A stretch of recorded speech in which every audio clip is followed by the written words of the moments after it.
Hello, welcome everybody to today's set of games. It's going to be played between Tychus and Madbot. And for those of you who don't know who I am EJK, and I will be casting these games today. Ha! So, in the bottom left-hand corner, we got Tychus. No clan tag. No clan decal. Well, there's the decal, but no clan tag. Hell, it's a bot time.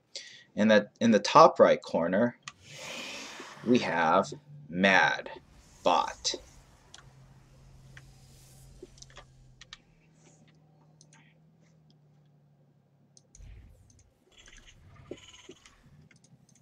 So far, it looks like a fairly normal game. You wouldn't even know that these two players were bots.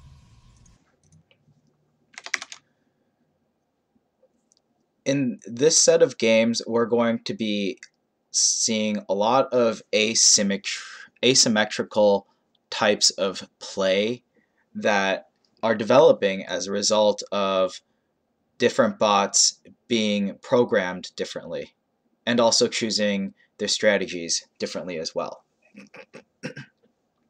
So from what I've seen, Tychus looks like a very, very powerful macro bot, but due to the complexity of being able to deal with invisible units, Madbot is going to have a pretty big advantage going into these games because of... he didn't announce his build yet. He'll announce his build soon. It's a defense build into DTs. I'm not too sure about what you need to defend against it, or what you need to defend when all you need are DTs. We will see how this plays out. Reaper starting to be built, and boom! Instant grenade. Probe is not able to see... oh, there we go. Probe, okay, so 58% chance of Madbot to do this DT build. Probe did not see the expansion go down, but, well, so then I think that might have triggered Madbot to have a more defensive build. Being very, very defensive, in fact, adding 2 shield batteries. We will see how effective these 2 shield batteries are in defending against this Reaper, but the Zealot corners it! That hero Zealot. Great play by the Protoss AI players, intelligently countering the Zealot, or countering the Reaper play, by trapping a much faster unit in a corner. The Reaper did not recognize that there was a cliff. Unfortunately, it looked like it was just...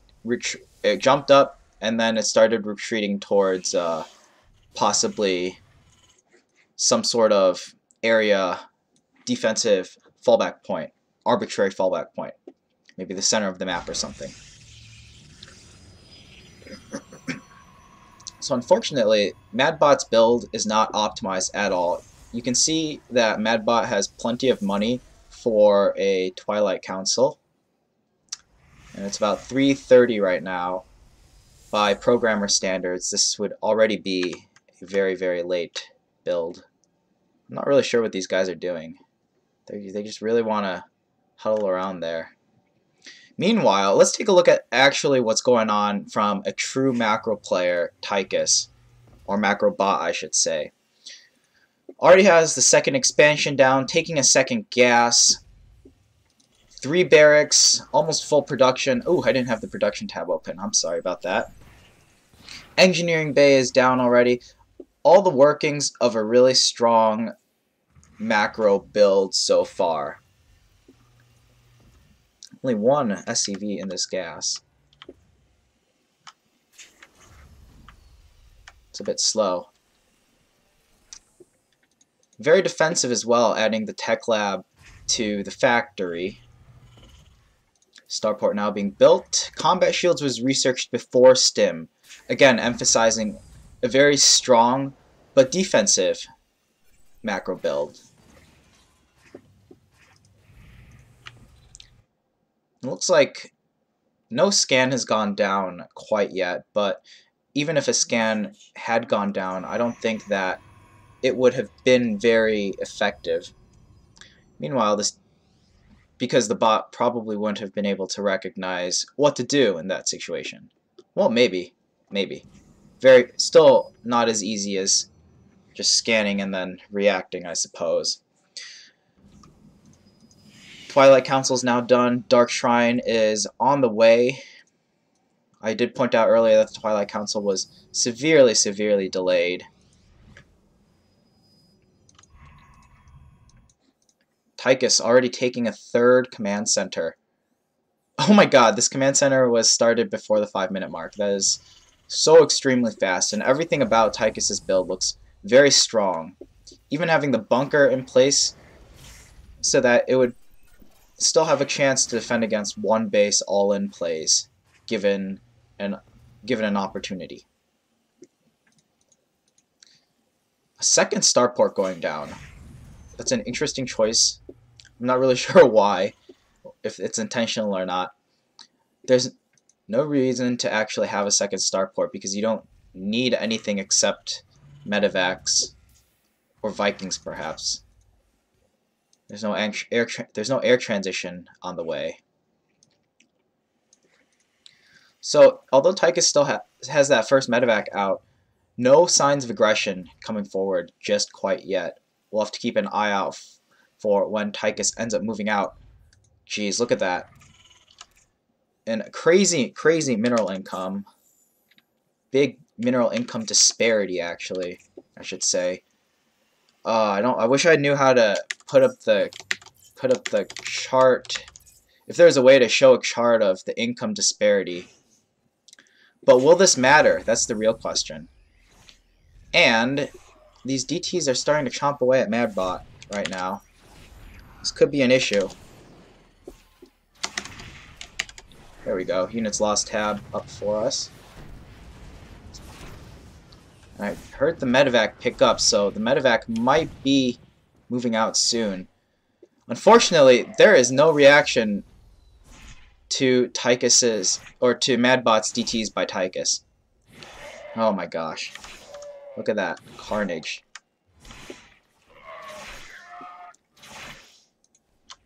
Let's take a look at the units lost tab.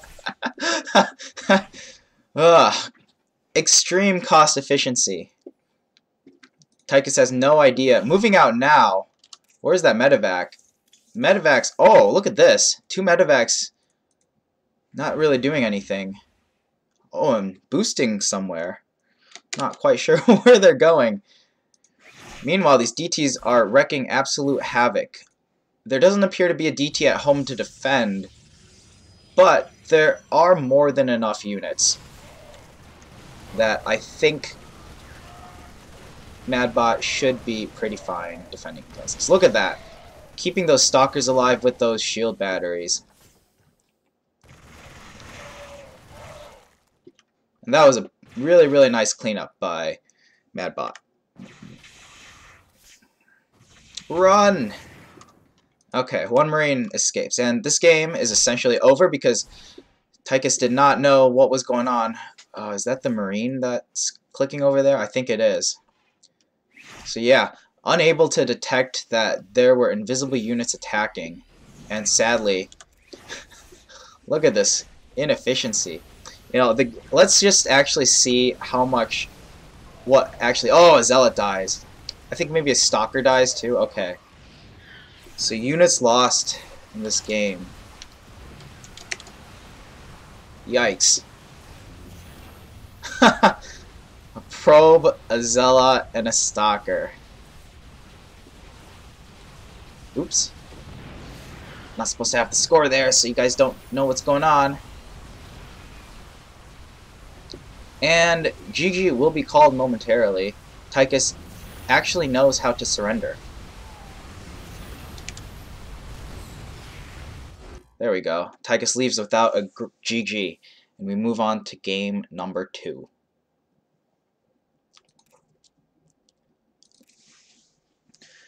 This game is going to be played on Blue Shift. A pretty good macro map. Madbot starting in the top right hand corner. Wonder if there's a way you can close that out before you get into the game. That'd be pretty cool. Not really sure. I don't think there is. Oops. Still trying to learn all the hotkeys here. Anyways, and so we got Tychus in the bottom left-hand corner as well. Moving things ahead a little bit. SCV goes out. Look at that perfect square. I love it. Scouting for any possible proxies in the natural, possibly proxy hatcheries.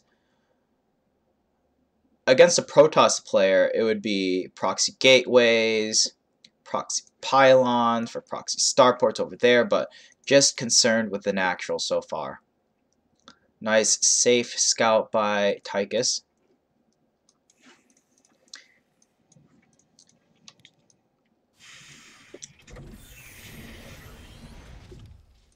Let's see if Madbot ends up scouting. Oops. There we go. Again, not able to scout that there's a fast expand going down. Well, now how do I get... Okay, there we go. Frames per second is gone. Boom. So looks like another chance of doing a DT rush. 58%. Rush defend into DTBO chosen. This time the Reaper knows where the cliff is, perhaps more unintentionally than intentionally.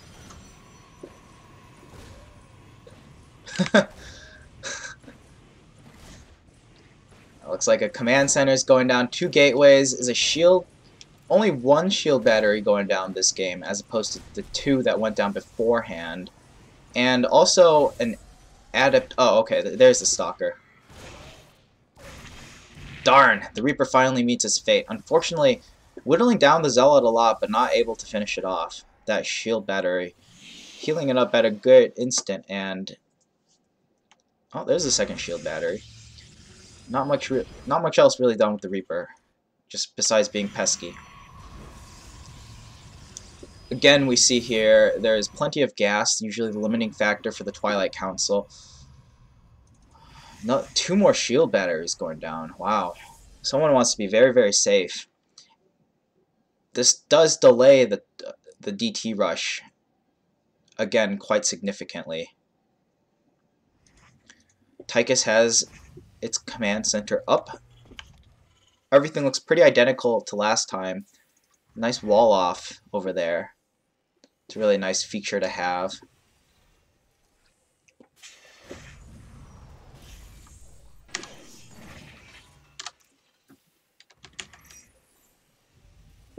That mineral income disparity, although more gas is being mined from the Protoss player than the Terran player right now. Oh, looks like only 1 gas being mined in the second geyser. Again, a notable difference being that the second geyser was built, or the second refinery was built on the geyser that's in the main base, not the natural base. This awesome siege tank rolling out. Oh my gosh, those wheels actually move. Bunker being placed a little bit on the late side. Not sure what it's trying to defend against. And one thing I did notice is that Tychus did get concussive shells, then it goes for combat shields, and then it goes for stim. Again, this really fast 3rd command center. And now the DT rush is underway. Dun, dun, dun, dun, dun, dun, dun. 3rd gas being built. Okay, now there's 3 SCVs in there. Cool. Stim is done? Stim is not done. Stim is not being researched right now, actually. Because we have a lack of gas on our hands. There's not enough gas to get Stim started. There we go. Oh, I also wonder why the pop-up doesn't show for me. That's interesting. I'll have to take a look at that later. Should be pop-ups that show when upgrades finish, I thought.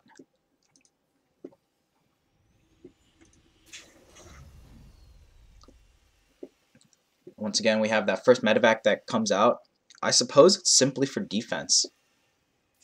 And only one siege tank being made as well.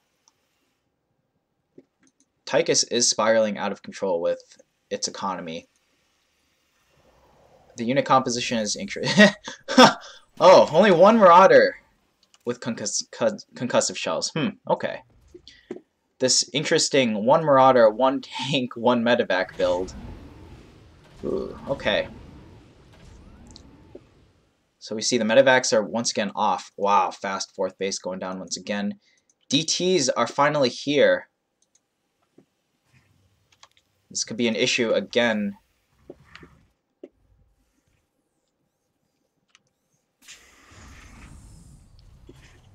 Look at this. Interesting. Why did the interesting timing for the turrets. DT's not able to target down the turrets or the SCV that's making the turrets. That would be really, really effective here. Another DT walks right by the army that's going to be attacking the other side, but there are plenty of units to defend.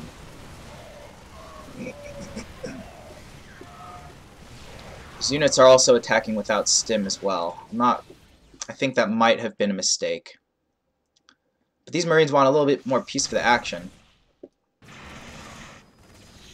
They quickly realize that is indeed the wrong choice. The double medevac drop, meanwhile, being very effective in the top left of the map. It's oh, I can't actually zoom in closer. It consistently uses the ignite afterburners, which I think is humorous. Okay. We'll just leave them there. I guess they're not going to move for the rest of the map. Or for the rest of the game, actually. Oh, Drilling Claws is now being made. Interesting upgrade choice, given that there are no Widow Mines. That DT gets in range of the turret and gets instantly killed. And now it looks like Madbot is moving its units out to attack. But I think the Stalker is blocking all of these adepts, actually. Oh boy. No, I want to move this way. Eesh. It's not great. So, this poor band of units is going to get quickly torn to shreds here. Oh, that did not end very well. Another interesting thing to note here is that the DTs are not really part of the fight. It looks like they're being left more for defense rather than for fighting. A couple DTs could destroy this entire army because there's no detection. Unfortunately, I don't think the DTs are cooperating that much here. Okay, so now the DTs are in the fight, starting to do massive amounts of damage. Adepts doing pretty well. These Marines are not doing the best here. They're trying, but not trying hard enough. DT's almost dying because of splash damage. But there is no detection in sight.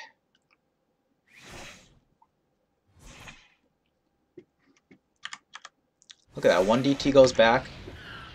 Let's see if the rest of the DTs end up going back.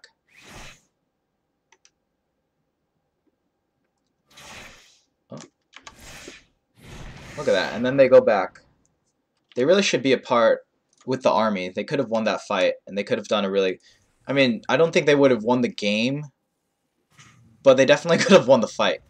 These turrets are an issue. Well, they could have possibly won the fight over here, dragged out all of the army, and then been able to... If there's enough Protoss army left to beat the Terran army, that way the Protoss army can eliminate the turrets, that might have worked.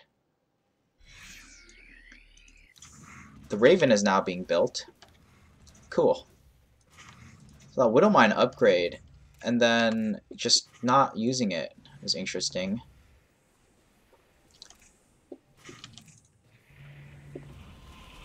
Maybe it's for TVZ. This could just be an all-purpose build, and so it makes more. Yeah, that would make a lot more sense having the Drilling Claws upgrade around that time in a TVZ matchup. Damn, these medevacs. They are awaiting instructions. Now the final push is coming across.